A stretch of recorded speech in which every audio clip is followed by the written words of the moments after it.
J'ai interdit au meilleur ami toxique de mon frère d'assister à mon mariage. Il m'a traité de grosse intolérante.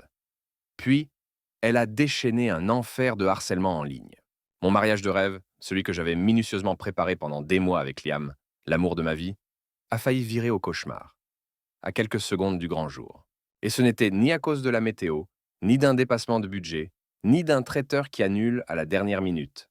Non, c'était à cause de mon propre frère, Marc, qui a décidé que sa meilleure amie toxique comptait plus que sa vraie copine, ou que mon bonheur. Tout a commencé par une simple question. Je lui ai écrit pour savoir si Léa, sa compagne depuis longtemps, avait des restrictions alimentaires. Elle vit avec lui, elle est douce, attentionnée. Tout le monde l'adore dans la famille. Je voulais simplement que tout soit parfait pour elle. Et là, Marc me lâche la bombe. «Oh, Léa ne vient pas», m'a-t-il dit, comme s'il parlait de la météo. Amanda m'a demandé si elle pouvait venir à la place. Ce serait l'occasion parfaite pour revoir les anciens du lycée. Mon estomac s'est noué. Amanda. Rien que son prénom, c'est comme une alarme incendie. Amanda, c'est le chaos en talons aiguilles. C'est elle qui balade Marc depuis des années. Elle sort toujours avec d'autres gars, elle l'ignore, jusqu'à ce qu'elle ait un coup dur. Et là, elle revient pleurer sur son épaule, envahir son espace, s'imposer dans sa vie. Et Marc la laisse faire. Encore. Et encore. Comme le voyage en Espagne. Le copain d'Amanda l'avait largué juste avant de partir. Et au lieu d'annuler, Marc, en couple à l'époque, a plaqué sa propre copine pour partir seule avec Amanda. Parce qu'elle se sentait mal à l'aise. Sa copine l'a quitté sur le champ et lui s'est posé en victime. Voilà qui est Amanda. Pas seulement manipulatrice, elle est cruelle. Elle fait sans cesse des remarques perfides sur les autres femmes, juste assez subtiles pour paraître innocente. Elle adore les drames. À chaque événement social, ça devient le Amanda Show. Une crise, un discours mystérieux du type «quelqu'un m'a blessé», puis elle claque la porte ou exige qu'on la laisse seule pendant que tout le monde marche sur des œufs. Imaginez ça, à mon mariage. Alors je lui ai dit, sans détour, non, Amanda n'est pas invitée. Si je voulais d'elle à mon mariage, elle aurait une invitation. Mais elle n'est pas la bienvenue. J'ai aussi précisé que l'invitation concernait son foyer, et donc Léa, sa compagne, celle qui aurait dû être son plus un sans discussion. Mais il s'en fichait. Il a explosé. Il m'a traité de psychorigide, d'intolérante. Il m'a accusé de ne rien comprendre aux amitiés entre hommes et femmes. Ce qui est ironique, parce que la témoin de Liam est une de ses meilleures amies, et je l'adore. Mais il ne s'agissait pas d'amitié. Il s'agissait du contrôle qu'Amanda exerce sur lui, sur son temps, ses émotions, sa vie entière. Alors j'ai tenu bon, calme mais ferme. Tu peux venir avec Léa, ou venir seule. Mais Amanda ne mettra pas les pieds à mon mariage. En fait, je vais inviter Léa moi-même. Elle mérite d'être là. C'est là qu'il a vraiment pété les plombs. Il a crié, le visage rouge de colère. Il m'a dit de mêler de mes affaires. Que c'était moi qui détruisais la famille. Soyons honnêtes, c'est lui qui a choisi le drame d'Amanda plutôt que la paix. Et dans ce moment-là, j'ai compris une chose terrible. Mon mariage parfait pourrait encore avoir lieu, mais la version rêvée, remplie d'amour, de joie et du soutien de ma famille, était déjà en train de s'effondrer. Tout ça parce que mon frère refusait de lâcher la seule personne prête à tout gâcher. Le silence de Marc après notre dispute explosive était comme une chape de plomb. Il ne m'a ni appelé, ni envoyé le moindre message. Juste un silence radio glacial, nourrissant sa rancune. Ma mère, que Dieu la bénisse, était furieuse contre lui. Elle m'a appelé presque immédiatement, la voix vibrante d'indignation.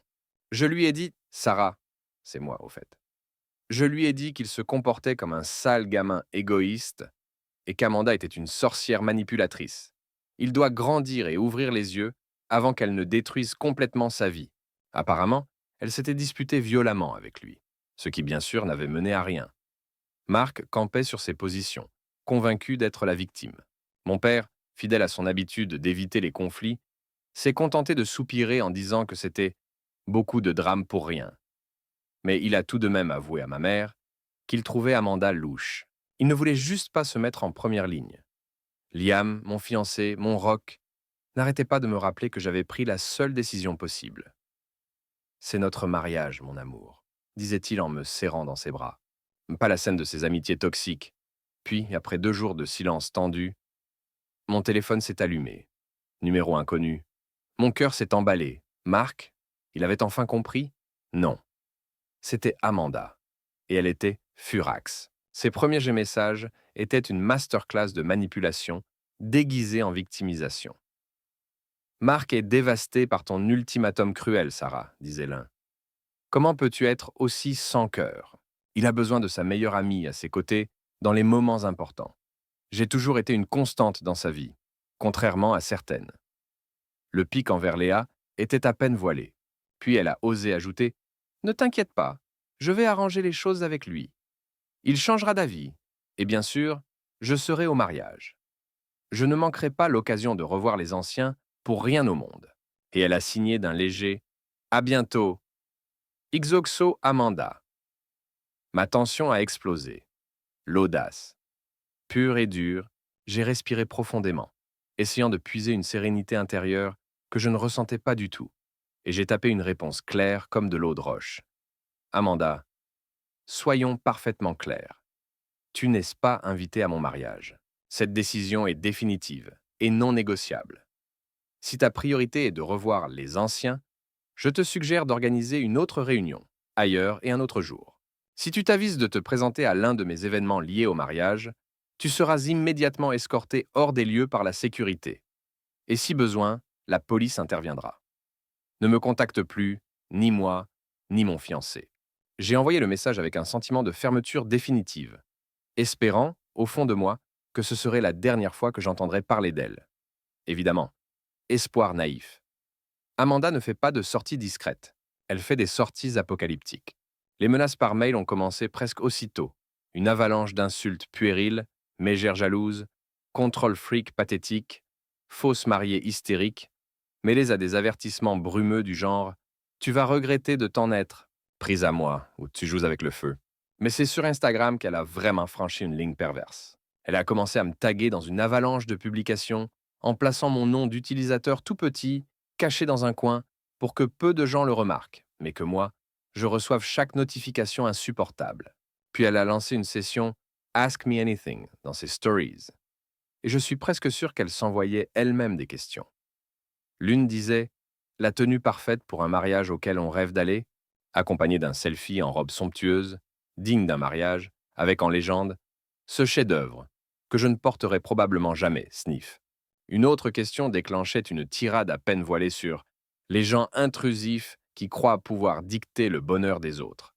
Elle a inondé ses stories de citations soi-disant profondes sur l'amitié perdue, les filles qui ne soutiennent pas les autres filles, et m'a tagué sur chaque post.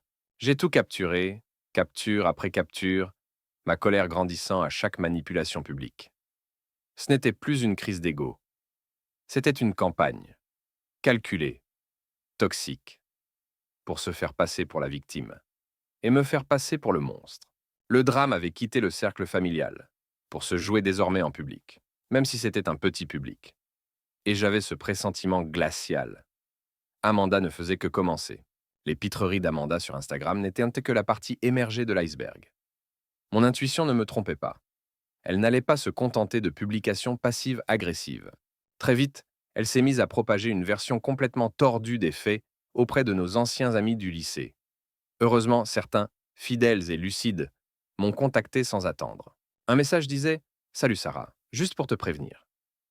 Amanda raconte que tu l'avais initialement invitée au mariage, mais que Léa a pété un câble et t'a forcé à la désinviter.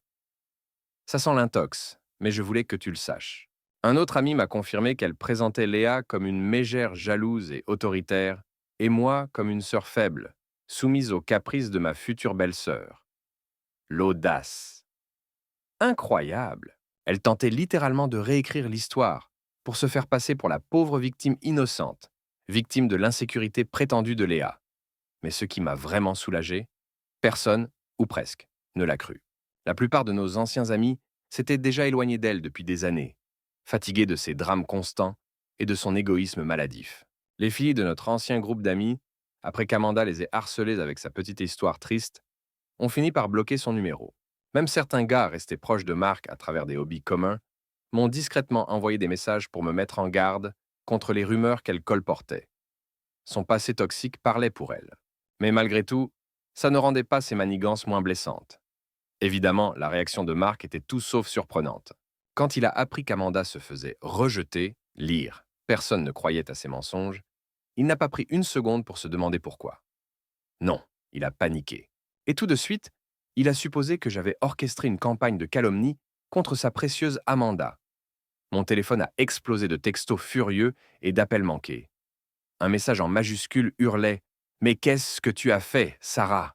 Amanda est dévastée à cause de toi. Les gens l'attaquent. Comment peux-tu être si méchante ?» Il m'a accusé de la harceler, de l'isoler, en ignorant commodément que cette mise à l'écart, Amanda l'avait provoquée toute seule. Et puis il est allé encore plus loin. Il a appelé notre mère, en larmes, affirmant qu'Amanda était gravement déprimée, au bord de la crise, et que si quelque chose lui arrivait, il ne me le pardonnerait jamais. Il tentait carrément de me rendre responsable de l'état émotionnel d'Amanda, un état qu'elle exploitait à merveille pour obtenir exactement ce qu'elle voulait. Mais heureusement, ma mère n'est pas née de la dernière pluie. Elle a vu Amanda à l'œuvre bien trop de fois. Elle a dit à Marc, très clairement, que s'il était vraiment inquiet pour Amanda, il devait appeler des professionnels, parce que ni lui ni notre famille n'étaient qualifiés pour gérer ça. Et puis elle a lâché cette phrase magnifique. Peut-être qu'Amanda serait moins déprimée si elle arrêtait de saboter le bonheur des autres. Marc, il n'a pas du tout apprécié cette petite bouffée de réalité. Mais le véritable tremblement de terre est venu de là où je m'y attendais le moins. Léa. Elle m'a appelé quelques jours après la crise de Marc, la voix tendue, brisée. Sarah, je ne pense pas que je pourrais venir au mariage. Et Marc et moi, on est peut-être finis. Mon cœur s'est serré. Je lui ai proposé de parler. On s'est retrouvés le lendemain autour d'un café. Ce qu'elle m'a raconté m'a glacé. Pendant 2 jours, ils s'étaient affrontés dans une guerre émotionnelle sans merci. Après le coup de téléphone hystérique de Marc à notre mère, Léa en avait eu assez. Elle lui a demandé calmement de lui montrer ses échanges avec Amanda. Marc a résisté. Puis il a cédé. Ce qu'elle a lu a confirmé ses pires soupçons. Ce n'était pas une simple amitié. C'était une liaison émotionnelle, intense, continue et terriblement irrespectueuse. Amanda passait son temps à dénigrer Léa. Marc confiait tous leurs problèmes de couple à Amanda. Ils se retrouvaient en cachette. Ils s'envoyaient des messages parlant d'âme sœur et disant qu'ils se comprenaient comme personne d'autre. Léa, anéantie mais lucide, l'a forcé à lire chaque message à voix haute. Elle a même envoyé les captures d'écran à un ami de confiance. Sa réponse? Léa. WTF. C'est une énorme claque. Ce mec ne te respecte absolument pas. Forte de ce soutien, Léa a posé ses conditions. La relation ne continuerait pas tant qu'Amanda ferait partie de sa vie. 0 contact. Et thérapie obligatoire pour traiter ses schémas d'attachement toxiques. Marc, il a supplié, pleurniché, promis de changer. Et c'est là que le dernier clou s'est enfoncé. Son téléphone a sonné. Amanda, encore une fois, en crise, se plaignant que je la harcelais. Et que fait Marc? Il se précipite pour la consoler. Léa est restée seule dans le salon, regardant son couple s'effondrer devant ses yeux. Quand il est parti jouer les héros auprès d'Amanda, elle a fait sa valise. Et quelques heures plus tard, elle lui a envoyé un message. « Tu dois quitter mon appartement. Je pars quelques jours. » Claire, féroce, fatiguée. Elle lui a laissé une chance. Une seule. Amanda dehors. Définitivement. Et s'il voulait espérer une rédemption, thérapie intensive. Pas de demi-mesure. Le petit prince, pour une fois, faisait face à de vraies conséquences. Et sa meilleure amie toxique venait de lui coûter tout ce qui comptait. Malgré la douleur immense que Marc et Amanda lui avaient infligée, Léa a géré sa rupture avec une force silencieuse que j'ai profondément admirée. Lorsqu'on a reparlé quelques jours plus tard, après qu'elle ait eu le temps de digérer, elle était étonnamment lucide. Elle m'a raconté un moment précis, un week-end romantique que Marc avait organisé pour eux deux, complètement saboté par Amanda, qui avait inventé une crise pour l'attirer à elle. C'est là que j'ai compris, Sarah, m'a-t-elle dit, sa voix étonnamment posée au téléphone. Il a choisi son drame à elle plutôt que notre paix, plutôt que moi. Elle m'a avoué qu'elle avait longtemps cru pouvoir le réparer, pensant qu'avec assez d'amour, assez de patience, il finirait par voir à quel point sa relation avec Amanda était destructrice. Ah, mais on ne peut pas réparer quelqu'un qui ne se pense pas cassé, et surtout pas quelqu'un qui semble se nourrir du chaos qu'elle crée. Elle a parlé de l'importance de se choisir soi-même, qu'être seul était infiniment mieux que de rester avec quelqu'un qui vous fait vous sentir invisible, secondaire, sans valeur. N'entre jamais dans une relation en pensant que ton amour sera la solution miracle, m'a-t-elle dit avec une sagesse douloureuse. La plupart du temps, tu ne récoltes que plus de souffrance. Et ils ne changent que s'ils en ont vraiment envie. Ces mots m'ont profondément marqué. Elle avait raison. Marc devait grandir.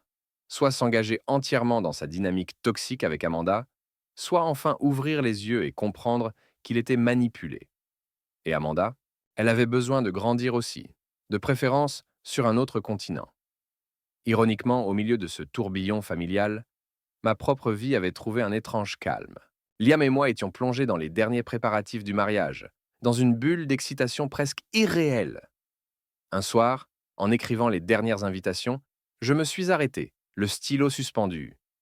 Et s'il ne venait pas, Liam? Et s'il choisissait Amanda au lieu de venir au mariage de sa propre sœur? Liam m'a serré doucement dans ses bras. Ce serait son choix, mon cœur. Un choix horrible, mais le sien.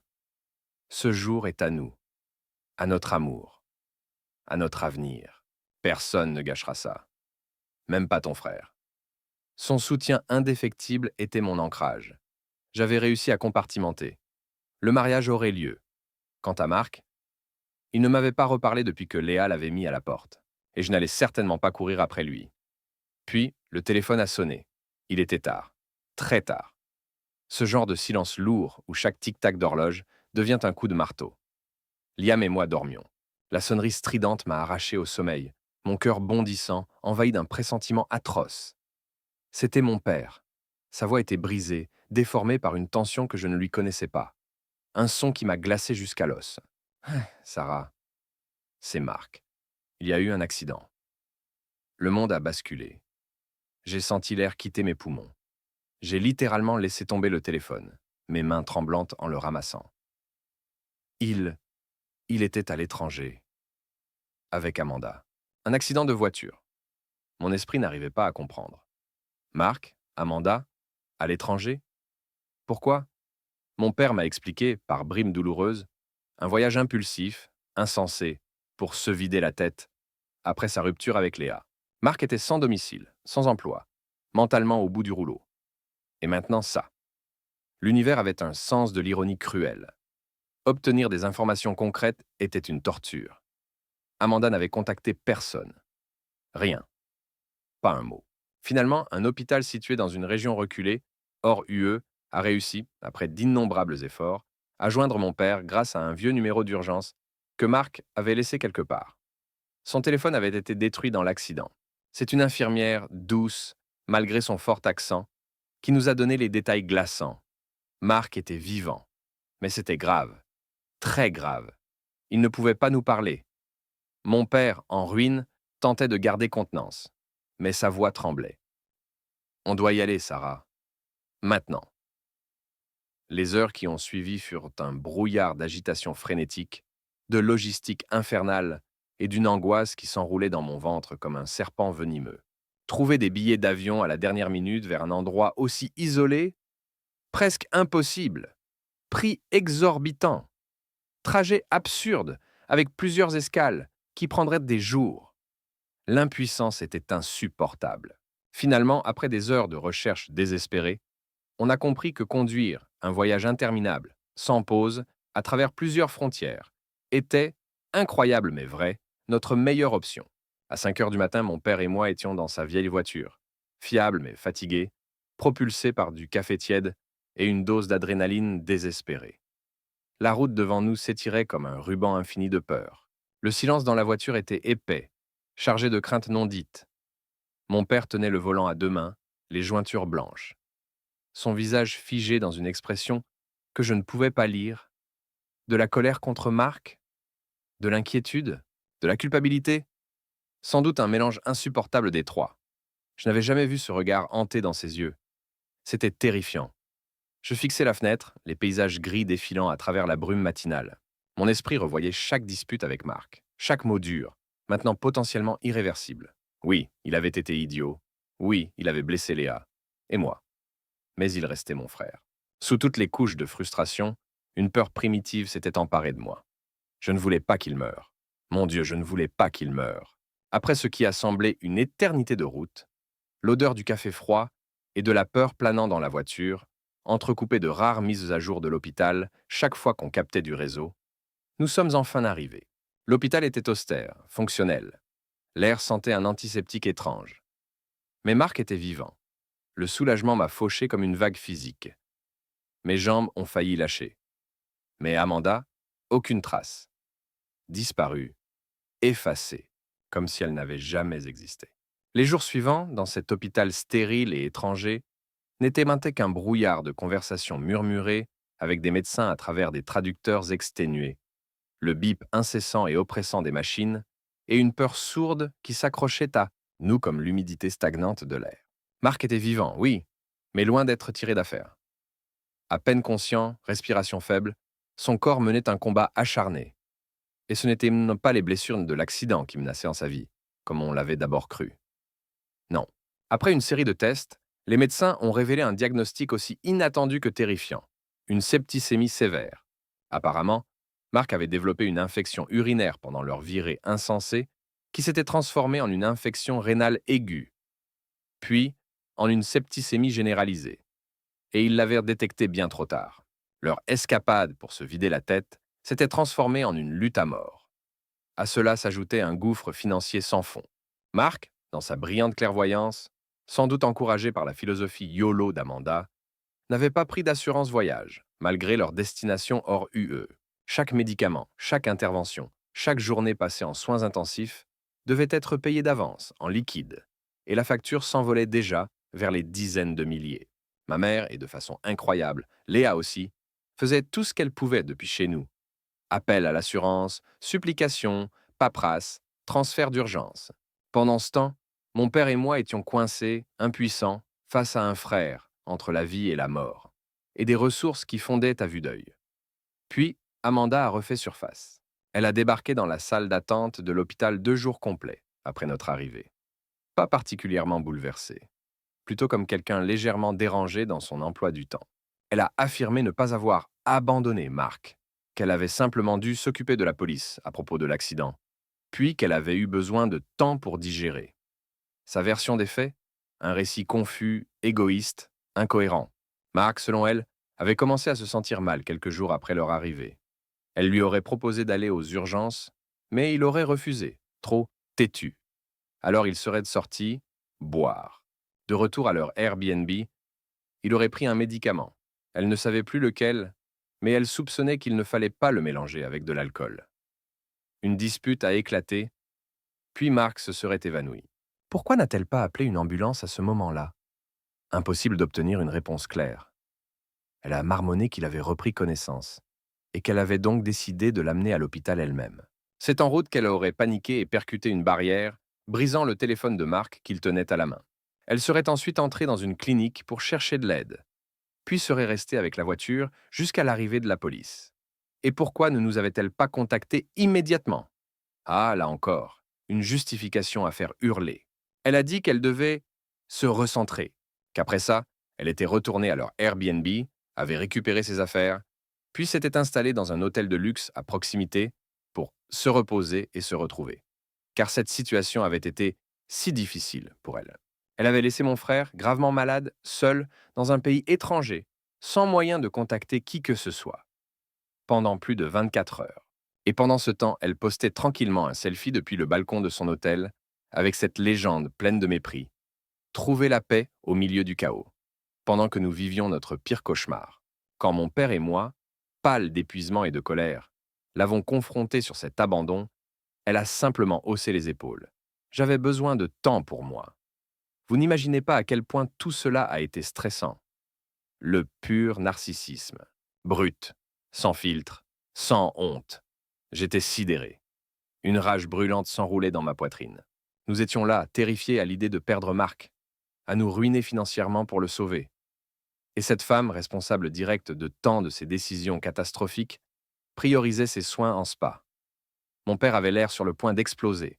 Je voyais ses poings se serrer, sa mâchoire crispée, mais puis il m'a regardé. Un échange silencieux, une compréhension mutuelle. Ce n'était pas le moment, car le pire, c'était Marc lui-même. Dans ces rares moments de lucidité, Il réclamait Amanda, avec cette peur pathétique dans les yeux, comme un enfant qui redoute l'abandon. Les médecins nous avaient avertis, pas de stress supplémentaire, aucune agitation, pas de conflit.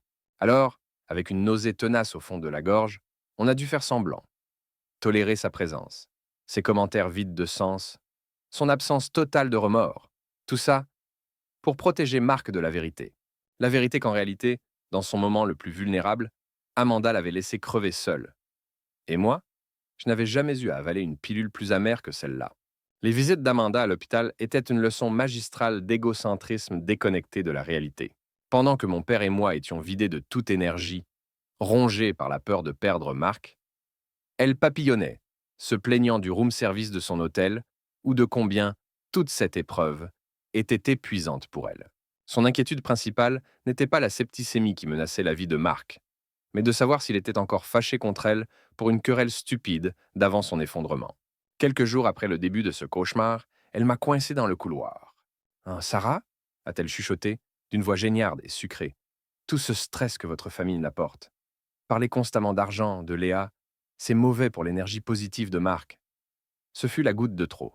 La politesse forcée que je m'imposais a volé en éclats. De l'énergie positive, Amanda? Ma voix était glaciale, dangereusement calme.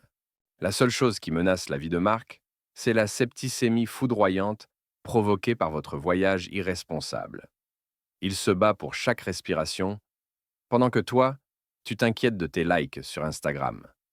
Sa bouche s'est ouverte, choquée. Comment osais-tu a-t-elle haleté. J'ai été rien d'autre que présente et solidaire. Un rire sec m'a échappé. Solidaire? Tu l'as abandonné alors qu'il était entre la vie et la mort pour aller te détendre dans un hôtel de luxe.